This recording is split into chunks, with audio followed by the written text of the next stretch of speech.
You guys, welcome to the latest episode of Grappling Monthly. I am really, really happy to be here. Very privileged to be in the home of Professor Franjinha. Yeah, my pleasure, man. Yeah. Professor, thank you so much for having me. Yeah. We just finished. It's currently 8 o'clock in the morning. We finished a good training, 6 a.m. Start early. Yeah, absolutely. The day start early. The 101 was empty at 5 a.m. It was beautiful. So, you guys, if you like we're going to get into it, but if you like the content that we're putting out and you'd like to see more, please leave a comment, like, subscribe.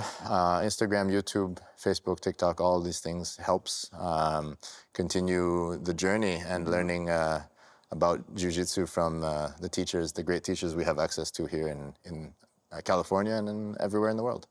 Yep. So, yeah, let's do it. Professor, so I had the pleasure, I first met you, you came to Legacy in Burbank, where I trained, Professor Alberto Crane's school, and you gave this seminar that was amazing, such a, detail-oriented seminar. I was like, wow, I gotta come visit you. I appreciate that. Yeah, jiu-jitsu is all about the details, so you need to really focus on that, especially in the high level. So it's always good to get some tricks in there, no? Yeah, I use it all the time. It's that hand behind the back in the side control. Yeah. But I was wondering if to start, you could maybe tell us a little bit about, how your first introduction to jiu-jitsu. Yeah. And I started jiu-jitsu was back in 1989, and was with my professor Romero Cavalcante, Jacaré, no? And back then Fábio Gurgel was a brown belt, Roberto Traven, Alexandre Paiva. So I got lucky to pretty much start before Jacaré had his first black belt line, Oh, wow. So I I started white belt. All these guys was brown belt. So I pretty much saw Jacaré give his first black belt and everything. Nice. So it was nice. So that was in Panema, in Brazil, in Rio de Janeiro. And I used to live in Leblon, so it was the closest academy for me. So I could ride my bike or get the bus and be there in 20, 30 minutes. Amazing. So that was my first step in jiu-jitsu. My friend introduced me. He told me, I kind of like living martial arts. I was doing a little bit of kickboxing back then. And he told me, hey, have you seen jiu-jitsu? I said, no. So he said, let's go to my academy and you can try. I said, okay. So pretty much I went there, did one class, I really enjoyed it. I said, oh my God, that's cool, And the vibe of the academy, Jacaré always bring good vibe to this school, So I got hooked the first day, pretty much. Yeah, absolutely. Yeah. If I remember correctly, Master Cavalcanti, he trained with Holz Gracie. Yeah, he was the Holz Gracie. Pretty much he was the last, if I'm not wrong, I think he was the last black belt for Holz Gracie before he passed away, I think that was in 1982, I think, Royce passed. Yeah. And Jacaré was the last black belt from him. Wow. Yeah.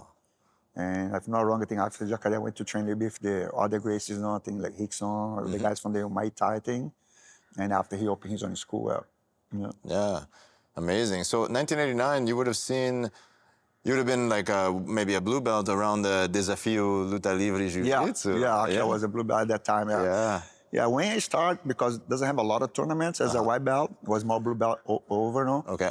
So I just stayed my white belt for, I think, 4 or 5 months. And after that everybody got blue belt and just start to go to competition. Yeah. So it was a little bit different. I think today's invert. I mean, today people stay the white belt a long time. Yeah. And after they get the blue belt. Yeah. But back in my time, because they didn't have a lot of tournaments, so we got just the basics there and boom, go to the tournament, start to kind of getting up the belt. So,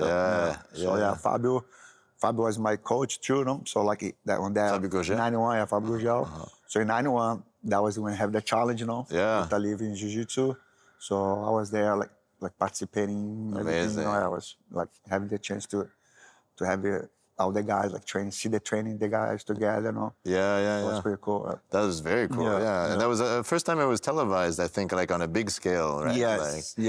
That was pretty much brought back, I think, the value to scene again to the mainstream, Yeah. Because took a big break, And after that, started getting a little bit more events, Nice. Yeah.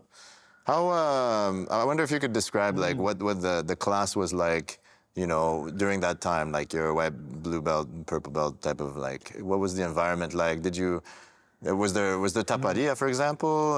Like, how was the class? You used to do it like tapari and ogi. You used to do more in the summertime because it's so hot in Brazil, you know. So that's when Jacaré like sometimes used to come in. And, hey guys, let's go take off the gi. You know, it's so hot, and that's where people used to do more no gi through the summer in Brazil, you know.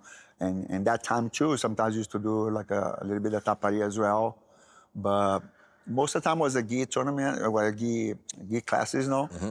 And pretty much all their classes was like we have the warm up, you know, like strong warm up, and people get in shape, you know. And after that, we do the technique part, and after go for the sparring session. You know? Right. Yeah. So it was like pretty much like that extra through the classes, you know. Very cool. And but summertime used to do more like the no-gi, you know. Yeah. It's they have a thing in capoeira. It's esquenta banho. Yeah. Which is basically the same thing, but you just kick each other. Kick each other, slap a lot on the on the belly, you know. Yeah. Get people like mark the fingers. Oh, that's so funny. Yeah. That's pretty cool.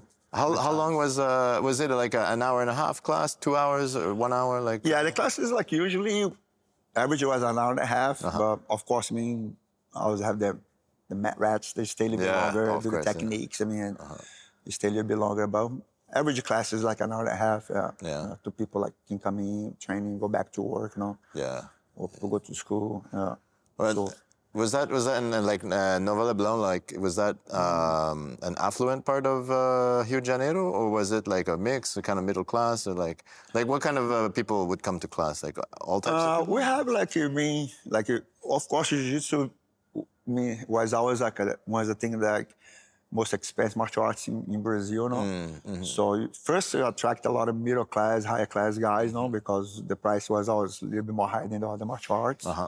But I always have Jacaré always very helpful with the community. So it has guys coming in that have no money, and you just tell, okay, man, you want to train me? If he really see they want to train me, he never turn his back to nobody. Nice. That's cool. And just find a way people could fit, you know what I mean? So we have guys coming from different level, social level, and he always like, okay, man, you don't have money, you can come and train me. So you help us in the academy, you know, and stuff like that. So even myself, I mean, like, I started training, started being a paid student, and my parents, they got divorced, I mean, and started having that little bear in my house, I mean, or my dad don't want to pay more, my mom got the child support, my mom didn't have enough child support to pay, so I need to come to Jacaré and say, Jacaré, I need to take a break.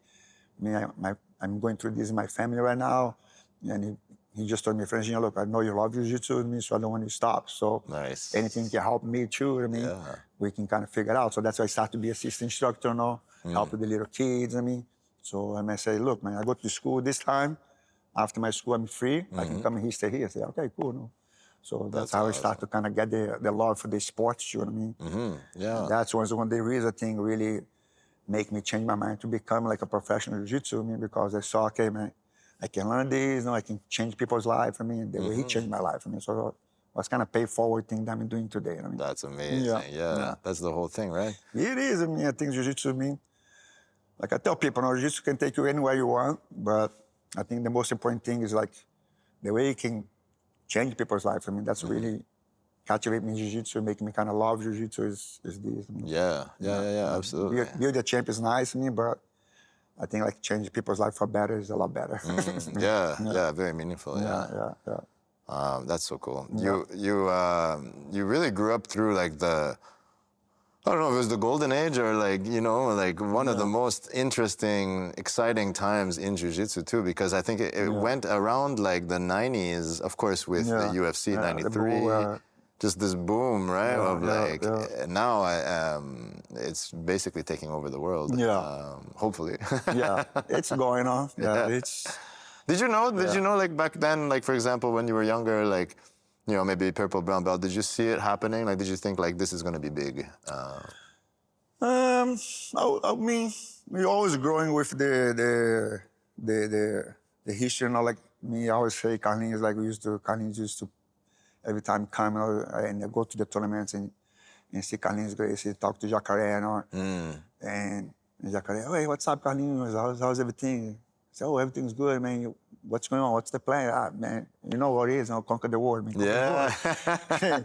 So I always grow up listen that, and I know Carlinhos was a visionary guy, Yeah. So I know could go big, and we see the benefit the sport does, so. Yeah. Of course, I never thought they're going to be in America, change my life, come to America, and teach here, but it was cool, to see that. I know it's going to get big, but I'm not sure how big it's going to be. Yeah. So at one point, I think obviously the UFC had a big part in it, but at one point, demand in places like here and in Canada and Europe was big, and there was no supply. There was no, it was very difficult to find a legitimate black belt, right? I think it's still, I think still worldwide. If you think about worldwide, it's still very beginning, Yeah. That's the beautiful about jiu-jitsu. Jiu-jitsu is, wow, it's we talk about Helio Gracie coming to Brazil, the Connie Como, 1920s. I'm not remember the right date. About 100 years. 100 years, 125 years, that's nothing. If you think about, in terms of the world. That's true. So if you go to other places, a lot of places still nothing there.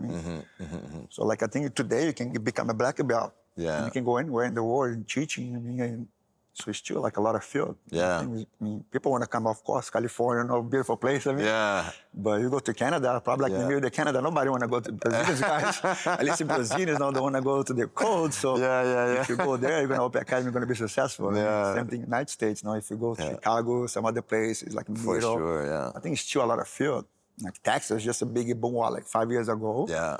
I have affiliate in Texas since I think it was early 2010, something like that. 2005 when you opened there, around that. But Texas 5 years ago. Yeah. Even 20 years ago, Texas had nothing. Yeah, absolutely. I have a blue belt, I have a white belt started for me there in Corpus Christi, and he started to build there. There was nobody there. Really? And he told me, bring a black belt. I said, no, let's go. Let's go keep us here, you're going to graduate, you're going to become a black belt, you're gonna take care here, Nice. And that's what happened, but that's not even 15 years ago, 20 years ago. Yeah. Oh, amazing.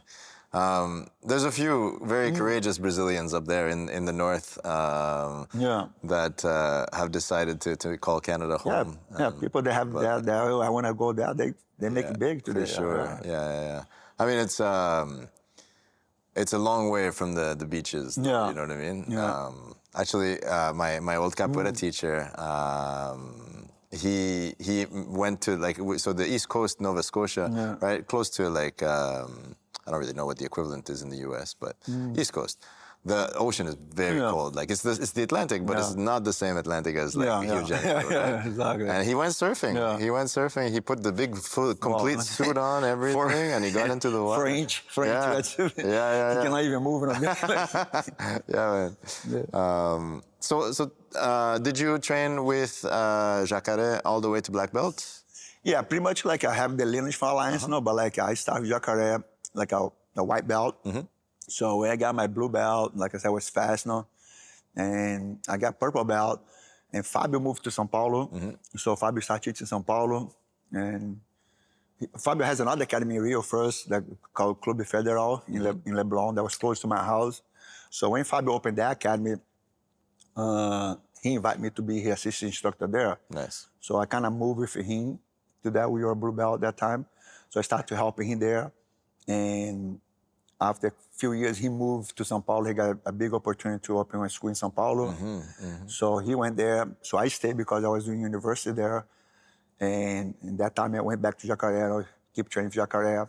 And Fabio got hurt. He went to fight one event in Europe. And I think he fought Renko Pardal, if I'm not wrong. Yeah. And I think he broke his both bones in the leg. So he needs to put the cage, stay a long time with the cage. So he needs some help in São Paulo to help him to teach because he cannot show techniques, Yeah. So one of my Jacaré come to the academy, Jacaré say, anyone want to help Fabio in São Paulo? So Ratinho, the guy that just passed away in Europe, not too long ago. Oh, shit, I didn't know. Okay, yeah. He went to help Fabio. But he did not like São Paulo that much. It was too cold for him. He said, I want to go back in Rio and his family too, Yeah. So he missed his family, So he went there for a few months and he went back to Rio. And Fabio asked Jacaré, hey, anyone else want to come here help me? So Jacaré, like, was me, Marcelo Mendes, Tello, and Ratinho, and I think Copinho too was the assistant instructors for Jacaré. Yeah. So I was doing like university, I was doing like a physical education that time. And my dad just passed away, my stepdad too. It was kind of a little hard time for me at that time. And so I kind of was a little like, oh my gosh, I need to change something, you know? So Jacaré, like, called us, say, who wanna go help Fabio? So I said, oh, I can go help. And so I moved to São Paulo as a purple belt. Oh, wow. Okay. So I got my purple, brown, and black with Fabio. Yeah. And so it's Fabio Jacaré, they gave me together, you know? So so very that cool. was the journey, Yeah. So I moved to São Paulo, stayed there 5 years with Fabio, and after I moved to America. Nice. Is there not a culture shock, but a little bit of a, because it's a much bigger city, São Paulo, than Rio de Janeiro, right? It is, I would not say big in terms of size. Of course, size is bigger too. But São Paulo is that kind of big, but everything's happening in that center there. I mean, it's kind of New York, you know? Right. It's big, but everything happening in Manhattan, right? Yeah. So São Paulo is kind of like that too, I mean? But it's a lot more money, of course, you know, a lot more money. And especially like back then, because it was like happening here, you know, we talk about like, oh, Jiu-Jitsu was in Rio, right? Now Jiu-Jitsu start to go to São Paulo. Now Jiu-Jitsu start to go to Minas, to other states, right? Yeah. So Fabio was like pretty much the, Marcelo Bering, you know, was the first one in São Paulo, the big name, you know, they went to São Paulo teaching. Of course, there's a lot of the black belts there, you know, Pedro Meterio, all these guys, Fernando Yamazaki went there teaching too. So Marcelo Bering was, I think, was the first biggest competition name that moved to São Paulo, you know? Right, yeah. And got that little place there where all the rich guys used to be, you know? So Marcelo invite Fabio, hey, you should come to São Paulo, man. You're gonna make a lot of money if you move to São Paulo, you know? And they were very good friends, you know? They used to train together a lot. So that's how Fabio get connected to fight the MMA, you know, in 91, because it was Marcelo Bering. When Invalid make the big massive for the guys. And Valide say, hey, let's go fight. So Valide, so it was cool because get together Valide, Marcelo Bering, you know, Murilo Bustamante, Fabio, all different schools, they got united to fight against some threat to Jiu-Jitsu, you know. So Marcelo invited Fabio to go to São Paulo. So Fabio said, okay, so I moved. So like, that's become the big boom. Nice, yeah, very cool. And so many students came through that became world champions through that academy in São Paulo. Right? Many of them actually live in California right now. Today a lot of guys moved to California. I think of like Cobrinha, Fabio Passos. Probably there's a lot of guys that have many names, no? Bernardo Faria, you know, it's like a lot of good names. Oh my God, Leo in Atlanta today, you know? Yeah. So there's a lot of guys that get the opportunity to learn from the source and move. Yeah, very cool. So then you said you were there for 5 years and then you decided to move to the US. What made you make that choice? I got my black belt, so you know, it was a little change there. It was time to change, you know, so like I just want to take, actually, I wasn't planning to stay, you know, I just want to take a little vacation, like long vacation, you know, and have the time there. Like I had some money, you know, that I saved in São Paulo, so I said, okay, I want to go there and stay like 6 months. I mean, like trying to stay a little longer if possible. So I came like as a tourist. I want to learn the English, and I things start to happen. You know, things start to happening, and I kind of understand. You know, I was here teaching, and I got my first visa for 6 months, and my visa was going to expire. I extended my visa, and that time I was doing like some like classes in Santa Barbara, you know. And when I extended my visa one more time for another 3 months, and when I could not extend anymore, I kind of told the guys, I need to move back to Brazil. And pretty much my godfather here, you know, Michael Florimbi, his family, you know, his wife. So they told me, I want you to stay. I mean, anything I can do for help you to stay. I said, I don't know. We'll talk to your lawyer, you know.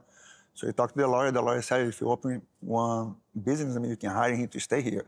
So pretty much he was my godfather there, you know, helped me to start Paragon, everything. Yeah, amazing, Jiu-Jitsu has an international passport. Yeah, exactly, You can go anywhere in the world, you know what I mean? Oh, very cool. Yeah.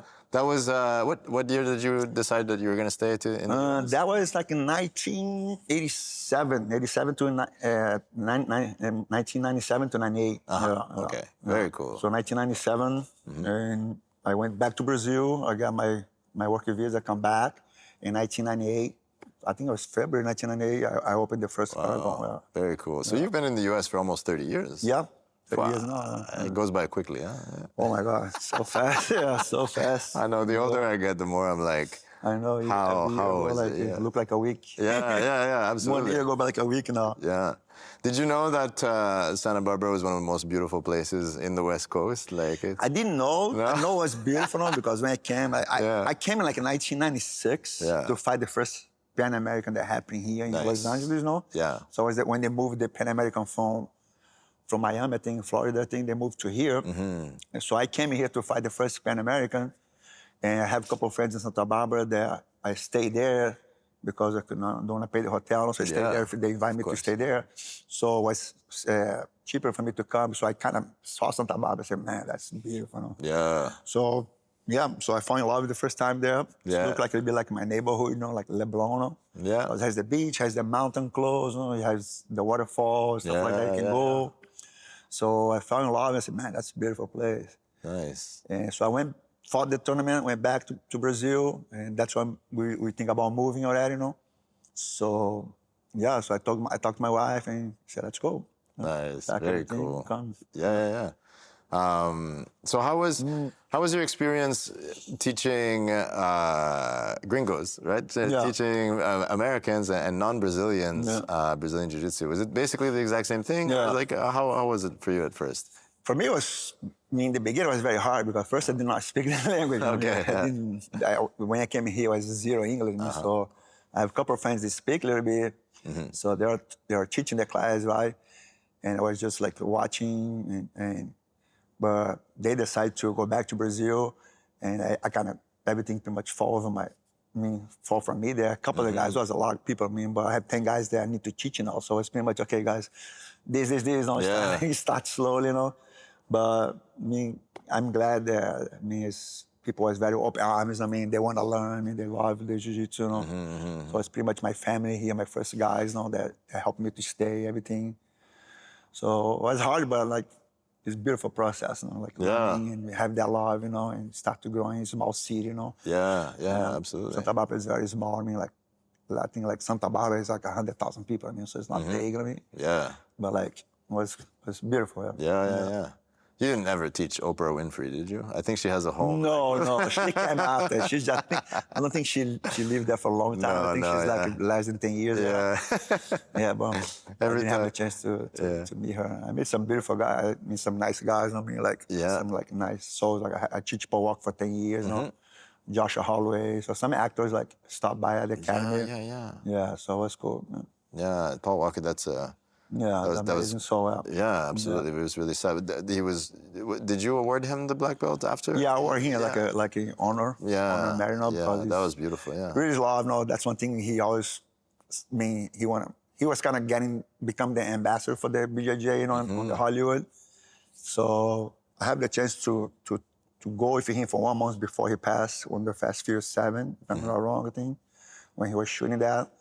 And that's one thing that he was planning. Say, I want to be recognized through the sport cars, for the race cars that I love, for jiu-jitsu that I really love too. And another thing that I was just falling in love with was parkour. The Jacaré. He met David Benny.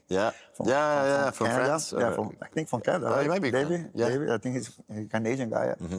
So he fell in love from the parkour too. So he said, man, I love this too. Yeah. So but unfortunately, he passed after the movie. Some moves, he introduced some moves. Yeah, absolutely. It was a big fight because that was a fun thing because he used to take me from his pocket because a lot of times the movie they want to pay, but they want to pay some other fighter choreographies, kicking, punching. But he said, no, I want to introduce the grappling. I want to put the BJJ in the moves. So he used to have a lot of fights with the guys. No fights, not just he tried to bring he's trying to bring the moves. But but that's not cool. That doesn't sell. I said, no, it's going to be cool, man. You're going to change. You see, people I didn't know that. Yeah. People are going to recognize more in the future. But I need to educating them. Educating the people about the grappling. So a lot of moves he started to introduce, triangle. Yeah. So one move I think we put a triangle. The other one he did some a sweeps to the mountain. Yeah.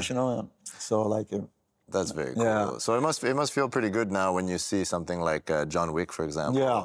He's doing like omoplata, flying arm bars. And now like this. all the moves now is putting out. Yeah. So I think, he was one of the first ones. I mean, of course, Chuck Norris, ambassador from the Machado brothers, Yeah. He put a lot of moves too, But Paul was really into trying to bring that more. Trying to use his platform to expand more jiu-jitsu. Yeah, I didn't know that. That's it was very pretty cool. amazing, yeah. Yeah. So then, so you're living in Santa Barbara, you're teaching. I'm thinking Bill Cooper, Jeff Glover. Yeah, a lot of people have come through your school. Right? Yeah, we got that's the cool thing about being a small town. We have a very small academy. It starts Santa Barbara. It was like just 1,000 square footage academy. Pretty much just like a box with pad walls. Yeah. So like my first generation. We got like really like that family vibe. It was a small school, so all the young kids, from college in Santa Barbara, City College, CSB, So I have like Dan Benchaya, that was a very good wrestler, like Tyrone Glover. I don't know if you remember him. Tyrone Glover, he was my first black belt. He fought Dean Thomas on Pride. Nice. Yeah, so Tyrone was an amazing wrestler too. So all these kids, helped me to training, because I didn't have a lot of training from me, right? So. So all these wrestling kids start to love jiu-jitsu too. So we start to build that kind of like a small community training, Yeah. So Jeff and Bill start white belt. Tyrone, I think they were already my blue belt to purple. I think blue. My first generation guys. So So was iron, sharp iron. Yeah, exactly. So they beat a lot of Bill Cooper and Jeff. So Tyrone and me, I was beating Jeff and Bill. Yeah. And it just got tough. Yeah. Absolutely. Yeah. Some of the best, really. Yeah, they make a history, like there are a lot of times like back on the, I remember like the read, what we used to call that in the guard, right? In the guard forum, remember the? Not familiar with it, no. There was some forum, people used to talk, like on the internet, Yeah. And always people used to say, hey, what's the 3 best American players today? I was always Lobato Jr., Jeff Glover and Bill Cooper, Nice. So it was kind of most of the time, Yeah. Of course, sometimes they pull Mike Flowers, some of the other school guys. Yeah. But also it's cool to have these guys recognized for all the hard work they put together. Yeah, and lightweights too, right? Not necessarily like. No. Jeff was like usually 125, 135. Yeah. I think he went maximum his prime was 145. I think was the maximum. And Bill was a little bit heavy. Bill fought a lot of times 160. Bill started like 154 after he went up to 160. Yeah, very cool. So he's back now. He's winning a lot of tournaments now. He's winning again too. Nice. So he's back to the tournament grind now. Very cool. Yeah. So tournaments are another thing, right? That you've seen, I'm sure, really evolve ever since ever since you came here. Was it? Because for example, because of wrestling, I think the tournament scene is fairly well organized in wrestling. Yeah. But did you find was it very different for you to bring a team here to a competition in the US, or was it basically just another day at the office? Like in the tournament wise? Yeah, I think it was pretty much the same in Brazil. Brazil was of course because in the Brasileiro, for example, for people that go there for the first time, everybody's in the crowd, they're yelling. It's kind of like the world's, right? It's really loud. Brazilians, they're loud, natural. If you see Brazilians talk, Brazilians go, people think, are you guys fighting? No, we're just talking. It's a conversation. Oh, man, look like you Greeks guys fighting. are the same thing. Look like you guys fighting. So Brazilian has the carnival spirit inside them. So we love to make noise and screaming, For the soccer, I think for the soccer fans, too. It's kind of same thing, 100%. Yeah. But I think just organizations, the organization today is so much unbelievable. How they kind of run tournament 10,000 people and you're gonna be in perfect time. Yeah. So that's a big difference that happening for me, because I used to go to the tournament in Brazil, okay, you need to be here at 9 in the morning, okay, but you're gonna fight Like 10 6 p.m.? I mean, it's 6 p.m., so you never can eat because, you know, Yeah. they don't tell you when they're going to call your bracket. I mean, so you're there like all day starving, I mean. Yeah. You don't want to eat because possibly you can fight 5 minutes. Yeah. So I think today, like the big organization, you know, like especially ibjjf, you know, they have Jiu-Jitsu League is very well organized. Too, you know, the American, the NEA, BJJF too, they're getting very good organized too. So these tournaments are things like they put in time, you're gonna find that time, you know. Yeah. So this make a big difference for the competitor, you know. Absolutely. Because you know the time you're gonna fight, how you can eat, prepare yourself, you know. Yeah. So that's the big difference. I think that's really improved a lot. Man. Nice. Yeah. Yeah. I think we've seen the masters category grow a lot too. Yeah. Right? Because people like me, for example, mid-40s, still want to compete, and then now at least there's 2 or 3, or maybe sometimes a bigger bracket even, depending on the belt level. But yeah, that's one thing that really different from Brazil, no? Like the master division in America is so big. I think for is it? It's not big in Brazil. No, Brazil wasn't. I think it's getting possible. It's getting. To be honest with you, I'm not like very familiar with the tournaments today in Brazil. Yeah. Fair enough. But in America, I think because the money here, you know, people kind of go more wealthy as they're getting older. I mean, so they kind of they know I can do that. No? Yeah. Brazilians, you hustle. I mean, like, unfortunately, the economic situation, the country, I mean, doesn't allow you to be able to do a lot of things as you get older because you need to work to support your family, you know. Yeah. And here, like in America, we have guys there in the 40s, they already retired from the military. I mean, so now they have 40 years old, okay, I have my pension, I have time, you know what I mean? Yeah. Like, and also the money can make in your life, time here, you know. I think, so I think Master tournaments today, if I'm not wrong, is bigger than the World Tournament. It could be. Master World, I think is bigger than the young guys tournaments today. Well, the Jiu-Jitsu Con, I went for the first time this past year, and there was 12,500 competitors. That's crazy. Yeah, of course they make some tournaments together. Yeah. But I think if you put like a tournament, just pick the master guys, I think it's bigger than their tournaments. Because when people like, they have more time, have more money, they can train, you know. They can enjoy. They can pay for the trips easily. Yeah, I mean, it's true. They can afford the airplane, everything, you know, like hotel. Yeah. So it's nice to see how people like here. I mean, my academy have a big master team. I mean, nice. I think more than the young guys today. Really? Yeah. No, that's good. It's really nice for me, for example, as I get older. I feel like I'm a baby in jiu-jitsu, right? Like I do so much in front that I have to learn, so much more than what I know. And so it's nice that you can continue doing this and, you know, stay healthy. But people like being more, I think like they're like be more like educating. I think especially the coach, I mean, in the academy say, hey, man, you don't need to train like you used to train like crazy. I mean, you can have the competition train. Okay, the young kids, they go more like crazy, but it's very important you educate your students to respect each other, you know? To make sure you can have like a healthy lifestyle when you train. I mean, a lot of guys, they come to the academy, they don't want to compete, you know what I mean? I think like 2-3% of my academy compete. I mean, so people want to come and have fun, I mean, training, you know, stress release for the day. I mean, so I think it's very important for us, I mean, like as a teacher, like to know how to separate this peers. I mean, hey guys, you guys can hustle more. I mean, this guy here, hey man, respect the guy now. The guy like work 10 hours a day. I mean, want to come in here just like relax. I mean, he don't want to come here get beat up. So I think it's very important the instructor understand that inside his school will be able to separate this kind of trainer. I mean, absolutely. The way everybody can do it. I mean, like the slogan on the Gracie Bar slogan. I mean, right? Everybody can do jiu-jitsu. I mean, because absolutely. Back our day, it was more like, hey, the stronger survive. I mean, today is more like, hey, everybody can do it. I mean, so it's important, like, as a sport growing, we understand that. Very cool. And today we have Tabata in the UFC, as you see all the posters there. You know? And you have guys like in the higher level training to the basic kids program. I mean, guys 65. So it's like every age group, I mean, in the academy, everybody can have fun. I remember not so long ago I was talking to one of the students at Legacy, and he's an older gentleman. But like not even that old. He's probably 55 or something like that. White belt. And he overheard me saying, "Oh, I wish I had started when I was younger." And he's wearing a white belt, and he's 15 years older than me. You know, I said, "I wish I had started when I was your age." So it's all relative, right? So during your time, during the tour here, you mentioned on one of the pictures you had done some work with the U.S. military. Yes, yeah. How did you get involved with that?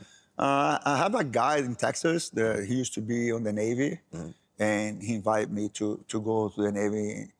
And actually, my first experience with the military was in Matt Larson, because Jacaré used to teach Matt Larson on helping him to create the program for the Army. Okay. The Army Combative Program. Yeah. So that's the first time I got involved there.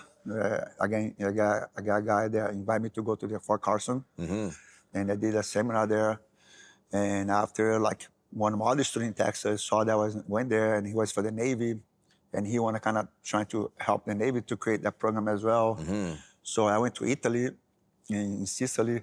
He was there, so I went there for a week trying to help them to create that program as well. Nice. And so it was cool. Yeah, super cool. Good experience and good way to pay back to America to help your troops. I mean, it was a very cool experience. Yeah.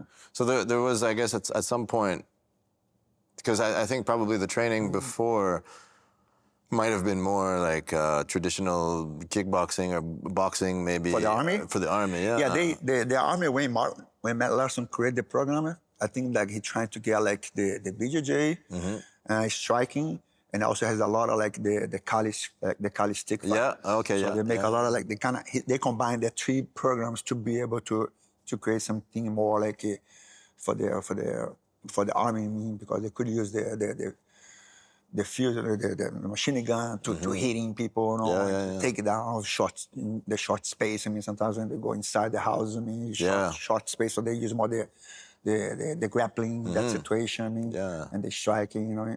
So I think that was the concept behind the program, like the three styles to combine it to get the guys specialized like more in how to use the kind of stick, you know, the gun. Yeah. You really, like, now that I'm realizing, you really, like, lived through, like, Brazilian Jiu Jitsu exploding and also, like, it breaking into the movie space, breaking into, like, combatives and the military space. That's really, that's cool. Yeah. That's one of the beautiful things with Jiu Jitsu, you know. Jiu Jitsu really, you can kind of really, like I mentioned before, in terms of change people's life and to improve, I mean, I see Jiu-Jitsu so many different ways you can kind of really explore Jiu-Jitsu, I mean, how Jiu-Jitsu can get involved, you know, and with people like have disability, I mean, people has like autism today. I mean, I taught one guy in Brazil one time that was a very rich family in Brazil, where the kid has a little, like a mental issue, you know, and his dad used to bring him because he's so hype, you know, and he's got like, we need to have a lot of medicine so the kid calm down, so I was doing physical education at that time, right? And this guy come to the academy and asked Jacaré, hey, I want to put my kid in Jiu-Jitsu, but he has this kind of disability here, you know? So Jacaré said, man, like, I don't know, I mean, I don't think you're going to be able to do the class, you know? But the kid was really kind of, I mean, a lot of hyper, and could be trying to be aggressive, you know? So I was doing like the PE, you know, in my school, and I kind of learned a little bit about that. So I told Jacaré, would you mind if I do a class for him? Jacaré, no, you talk to the dad here, talk to the guy there. And I talked to the guy, and the guy said, okay, so you're going to bring him twice a week. So I start teaching him, you know, and do a lot of like the animal movements that I learned from Alvinho, you know, the guy from the Nascar Natural. Alvaro Romano? Yeah, Alvaro Romano. So I used to do a lot of like warm-up like that. Nice. So I introduced Jiu-Jitsu very slow for him, you know, like a little takedown here, you know. And put like a lot of the exercise with the little bit of Jiu-Jitsu takedown, mount, base, and stuff like that. And the kids like start to fall in love too. And the dad, after a few months, come, hey man, look, just need to tell you, man, he's taking a lot of less drugs. I mean, he's a lot more calm. He comes home, he's a lot more calm. I mean, so he's not being aggressive so much at home. So I want to say thank you very much. And it was fun because these guys, they ended moving the state. He went from Rio to Bahia. And the dad come, I mean, I didn't know the daddy, but the guy that used to bring the kid, say, hey, his daddy want to make an offer for you to move to Bahia. Oh, really? Yeah. That was a purple belt at that time. Wow. I said, man, I can't. Yeah. And we started to talk, you know, and the guy at that time, the guy said, do you know who his dad is? I said, no, I don't know who his dad. So the kid was, the guy used to do all the tubes to the house, to the plumbing. Okay. So it's the big company in Brazil. Really? Yeah. Called Tigre. Well, it was the biggest company in Brazil for the pipes. I mean, so Wow. it was a very rich family. Yeah. So I said, I don't know, but I cannot go. And sorry, so I am not going. But it was just cool to see how jiu-jitsu can improve that kind of, like people that have disability like that, So today has a lot of autism kids. I mean, sometimes not like a high level, but they can still do in the class and they become very good. Absolutely. They become like, once they focus, I mean, they become the best. Yeah. And be able to canalize their energy, they become the best. Yeah. Oh, that's amazing. It's interesting because you have, very, very close contact with other human beings in jiu-jitsu, right? And that's why COVID was so difficult for everybody because like we were separated, right? But so many of the things like that we're dealing with nowadays, I think jiu-jitsu has an answer for. It's kind of like a therapy, right? For many people, they come here and then sweat and learn and laugh and get tired, and then all of a sudden, like for me recently, being awarded a black belt, it's like, okay, now I really have to like change my approach because like I have to keep working, I have to keep improving. I want to keep improving, right? Like, whereas before, you could just be lazy or whatever. Like it's amazing. I tell people, man, jiu-jitsu, I see jiu-jitsu, I mean, like, I tell my students all the time, I see jiu-jitsu like a medicine or law school. I mean, you're always going to need to learn. I mean, you never stop learning. I mean, and the things involved, right? The things change. It's like I tell people, jiu-jitsu, imagine jiu-jitsu like being a medicine, right? It's like there's a new virus come, right? So there's a new technique come, and people start to study the technique, and they start to analyze how the technique can be shut down, or from that technique, or it can connect next. So it becomes almost like a little trend, the moment trend. I mean, that's keep jiu-jitsu involved. I mean, keep jiu-jitsu, keep it going. I mean, so I mean, I saw it that way. I came to America, right? Jiu-jitsu in Brazil, we didn't have takedowns, right? Didn't have leg locks. I mean, leg locks at my time was one of the big mistake I think my generation did was categorize like leg lock at being something like people has less skill trying to do. So if you have a leg skill, attack the legs. These guys doesn't know how to pass a guard, attack the bar, the choke. I mean, and when I came to America, right, in the takedowns in Brazil too, I mean, nobody used to do takedowns. I mean, the West in Brazil wasn't strong. So I came to America, all the Western guys started in jiu-jitsu, and I said, damn. So now you kind of add all that takedown from the West to the jiu-jitsu game and become more harder, right? And especially when you go no gi. Yeah, 100%. I mean, no gi, you start to stand up. You cannot put the guy down. If he's slippery, the guy has a good defense. Yeah. It's very hard to beat the guys. And now the other guys come to the West and take you down. Yeah. And win the fight. Same thing happened to leg locks, right? It's like 50% of your body, right? Like Lisa used to say, it makes 50% of your body that you're not attacking. Yeah, absolutely. So Dean Lisa was the biggest guy for the leg lock in America, and start to show everybody, hey, man, you guys, we need to learn leg locks more. Yeah. Because, I mean, today you see how, if you go to Abu Dhabi, I think like, I'm not sure it's like percentage-wise, but I believe like more than 50% today is like leg lock attacks. Yeah, I absolutely. mean, a lot more than the armbars and chokes. I mean, so it's the evolution of the sport. I mean, same thing, the law. I mean, I thought the guys, law, okay. People like do a crime or something. I mean, like the internet crime, right? Nobody know how to deal with internet crime back in the 90s. Yeah. So people start doing like bad things online. Doesn't have a law for that, so you need to make a law for online. I mean, today it's going to be AI. I mean, people say, oh, man, AI is going to start to become a big thing in the internet. I mean, people don't know it's true or not. That's true or not. That's he's saying that or not. I mean, so you're going to have laws about that now because that's going to get crazy, Yeah. So that's how I see it. I mean, I think it was Eddie Bravo who said at one of the early tournaments, right? He was training under Jean-Jacques Machado, and he went in for, I think maybe it was like a heel hook or something like that, and then a lot of people started throwing things. Booing. So things have changed, but still in the gi, like there's a lot of leg locks that are not. Yeah, it's getting, they open more now. Now the ibjjf allow heel hooks for black belt, and people stop. I mean, like when people start doing more leg lock attacks, ibjjf say, no, it's illegal. But now they figure, okay, man, if you make this illegal, people are never going to learn. If people are never going to learn, it's going to mean put jiu-jitsu back. And that's what submission wrestling getting very popular, because allow everything. And I think, in my point of view, it's a tournament. I mean, you should allow. I mean, I know it's sport, it's not get hurt, but if you're a black belt level, you know how deep you can be. I mean, in the position. Also, tap. You get caught, tap. I mean, like, I believe in that. I think, like, a few rules should be applying there on the black belt level, especially on the higher level. No? Yeah. I mean, these guys know how deep they can go. No? They know when they need to stop. I mean, yeah, absolutely. Yeah. So that's like today, for the MMA stuff like that, make things more realistic. I mean, yeah, if absolutely. you don't know leg lock attack, stuff like that, it's hard. No? Yeah. Do you think we're ever going to be seeing BJJ in the Olympics? Well, I'm not sure, man. Yeah, I think like if you be like some organization that be like open, I mean, like no profit, you know what I mean, stuff like that, worldwide, I think would be possible. But being like a profit organization, I mean, they're saying no profit, but it is like one person control. I mean, one group control. I mean, I think it's hard. Of course, I mean, yeah. I'm not sure, like for Olympic level, how that's gonna be. Yeah. I can see submission grappling possible more. Yeah. I think submission grappling can achieve more than jiu-jitsu first, the Olympic. Especially because you have the wrestling, Yeah. Have the Greco. So I think if they organize the submission wrestling, more like the way they did with the other ones, I think it'd be more easy to go, gi submission than go the BJJ, That would be really cool.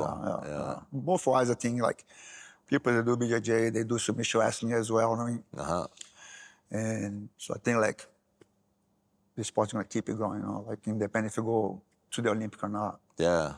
I'm not sure Olympic wise how. You know what I mean? How you're gonna affect the profit for the schools? I mean, because you see a lot of wrestlers. I mean, at least here in the United States, right? Is how you live teaching just wrestling. Yeah. I mean, wrestling is very cheap. I mean, like they make cheap and they make it very accessible for the kids. I mean, because all the kids have. So if you don't have a program or they have a sponsor, I mean, it's hard to stay alive. Yeah, absolutely. Teach, It's every high school, almost. So I don't know if that would be good for BJJ in terms of business, you know what I mean? Yeah. To go Olympic, I mean? Yeah, absolutely. Yeah. So who knows? Who knows? Who lives gonna see, right? Yeah, exactly. Yeah, absolutely. I think you're gonna still get the best part in jiu-jitsu. Yeah, I know. Yeah. I see. I mean, of course, I see for the professional athletes. I mean, they got a lot better pay today. They used to get paid. I mean, these guys get a lot more money today. I mean, so it's cool to see these guys be able to live just for the fights. I mean, to see these guys living for the sponsors. I mean, like MMA, today. I mean, so once you hit your level in jiu-jitsu today, you can leave it just for the competitions. I mean, not everybody, of course. I mean, but like a lot of these guys, they make good money competing in seminars. I mean, absolutely. So it's kind of cool to see that. Oh, very cool. Yeah. And I think that's gonna get better. That's gonna get better. Nice. So it's gonna be good to see. I think like surfing. Yeah. I'm gonna see these guys going to a level there. You know what I mean? Do you surf? I do paddleboard more today. When I hurt my shoulder, I started doing more paddleboard. So I fall in love. So I do now. Yeah. When like 99% of people from Rio that I've spoken to that also do jiu-jitsu surf. They surf too. It's fun. I was talking to you probably know him actually, Bruno Fernandez. He was he is big into surfing too. But it's very cold in Montreal. So. Yeah, it's everybody like me, like me. Most of the jiu-jitsu players, they like the nature, They like to be outside. It's everybody kind of hype, Has the ADD. They need to put the energy out there, Yeah. So they always find something absolutely. to do. Yeah. That's cool. I wonder if you.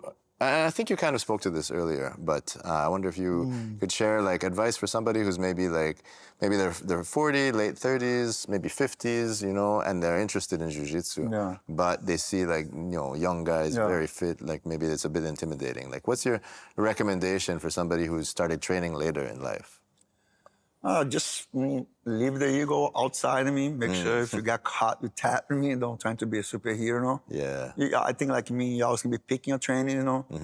Of course, find the academy that has more. The coach, you can see the coach has more control. Not so crazy. Environment. It's important. That's one thing. I think it's cool about jiu-jitsu too. You go. Jiu-jitsu. You go different schools. Everybody does jiu-jitsu, right? But you're gonna find a tribe, in that school. It's like it doesn't matter what school you're going. I do BJJ. These other schools, BJJ here next to me too. But you can go there and you don't like there. Yeah. I mean, you can come here and lobby here, and vice versa. I mean, so it's important thing you search around your neighborhood, you know, see the BJJ schools in your neighborhood, see which one you feel more, the environment, your style. I mean, because you can go to a BJJ school, the guys be very tough and, you know, tough guys. I mean, they're very, hey, man, if somebody look for you, you should like, hey, what's up? Why you look to me? I mean, like that. You know, the school say, no, man, I'm teach you here. I mean, someone look at you like that, say, but don't worry about it, man. It's okay, you know. Yeah. No big deal. Yeah. Shake hands by. I mean, 100%. Yeah, and have some other schools they're so soft. I mean, nobody do nothing. I mean, they're just like, oh, just technique here. That's it. So I think it's important you find your tribe, you know, which school you belong and have fun. I mean, I think the most important thing is have fun, you know, and like enjoy. You know, don't.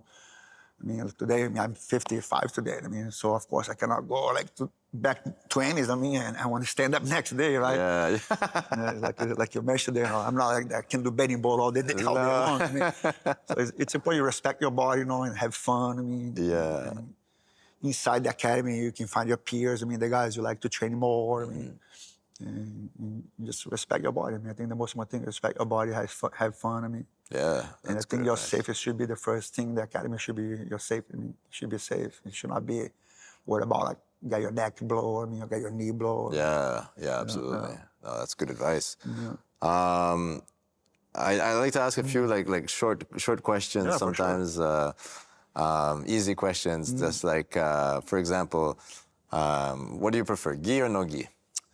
I would say more gi, but I don't mind to do no gi. But for coming from a gi school back in the day, you know, be more gi. I would say more gi. I like more the challenge.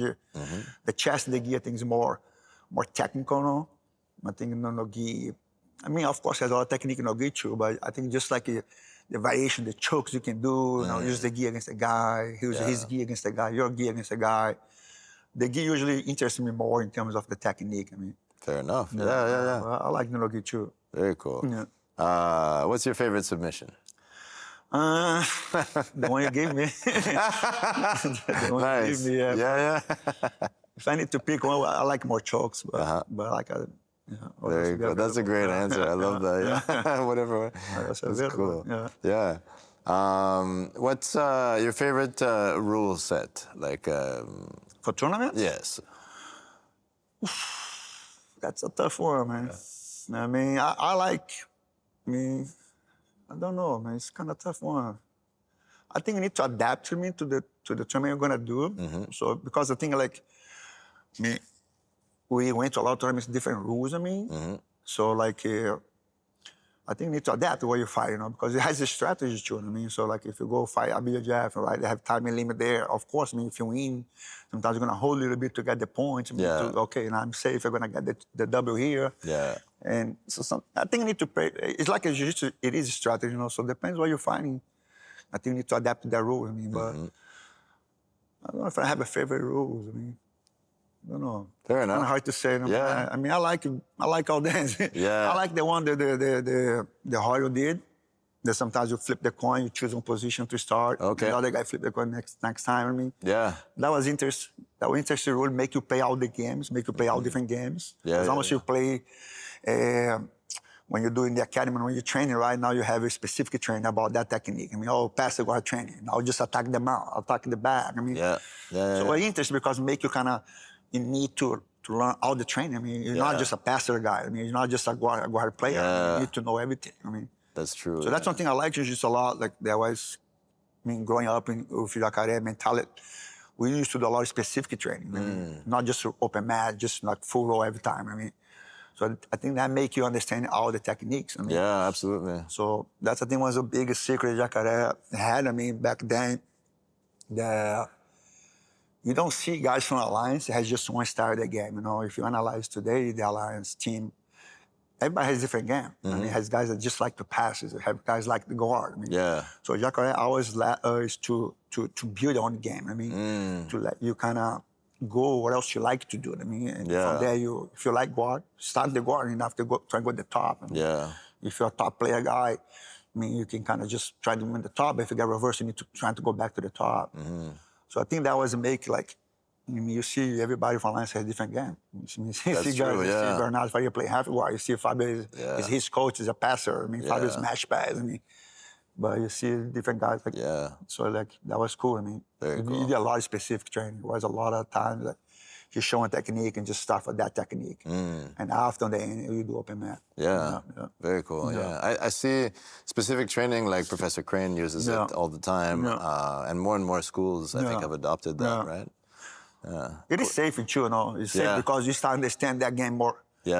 More deep, you know what I mean? Now you're okay, you know. Now you don't get hurt so easily because like, especially for the beginner guys, I think it's very important that you have to just go open mat, the white belts. Because now they don't know what they're doing. The legs getting here, they kind of blow the knees, I mean. For sure. So I really like for the beginner guys, sometimes, okay, just guard, pass the guard, defense the guard. I mean, now just side control. So now the guys understand more how he's built his game. I mean, okay, now I pass, now I'm on the side go to the mount. So you have that little kind of follow. That makes For the beginner guys, I mean, so I think it's more safe, you know. You can control more the game. They don't get hurt so easily, you know. So it's like, nice. I think it's important. All right, 2 more. Yeah, no problem. Okay. Well, you kind of, I think I know the answer, but I want to ask you anyways. If you have a choice, pull guard or takedown? I like half guard. It was my favorite technique. You know? Okay. So a lot of times I like to play half to sweep and go to the top and try to maintain the top pressure on me. Nice. You know, coming from Fabio, you know, Fabio has a very good top control, you know. And another guy that used to help me a lot in the Jacaré school back in the day when I started was Alexandre Paiva. So Alexandre was a very good side control attacker. Nice. So getting the pass from Fabio, you know, and the side control from Alexandre, I think make my game a lot stronger on the top. Nice. So I really like I started to develop a lot of half guard when I hurt my knee. Because I didn't have the chance to have a surgery, you know, so I need to have 2-3 years. I was fighting, my knee was messed up, come out all the time, you know. So that's helped. I could not do close guard anymore. Right. So I need to kind of start to play more half guard and start like work more in sweeps and go to the top and try and maintain the top. Okay, so, nice. But I like some takedowns as well, but I have a good Chionagi. I got a lot of people that want to, that drop Chionagi. Nice. So that was my 2 goal, takedown, one Chionagi or coach guard, you know. Nice. So if it's not pull half guard. Okay, very cool. Go from there. Very cool. And then what's your favorite Brazilian dish, Brazilian meal? Brazilian dish or churrasco? Nice. Cannot go wrong with that. Yeah, absolutely. Meat, Oh, man. I'm a tri-tip guy for sure. In Brazil, the picanha, you know, but here you don't have the picanha. Picanha is amazing. So I'm the California tri-tip boy. Very nice. Very nice. That's some of the best steak I have here. Very cool. I wonder if you could tell us maybe how we get in touch with you, where you're located, and how do we train at Paragon? You can find me on Instagram or Paragon BJJ, and also like ParagonBJJ.com. And we have like different affiliate schools. Today in Arizona, we're getting a lot of, like a big team in Arizona today. In Texas, we have Austin, you know, here in California, pretty much on the 805 area code here, we have academy in different towns. So, that's the goal. Amazing, fantastic. Professor, thank you so much. My pleasure, man. Thank really you. appreciate it. It was a pleasure. It's a big honor for me to be here and to get to know you a little bit. Anytime, anytime. Yeah, absolutely. Hope you guys enjoy. Having fun, guys. Enjoy your journey, you know. Absolutely. Never stop learning. Keep your mind open for always improving. Oh, That's it.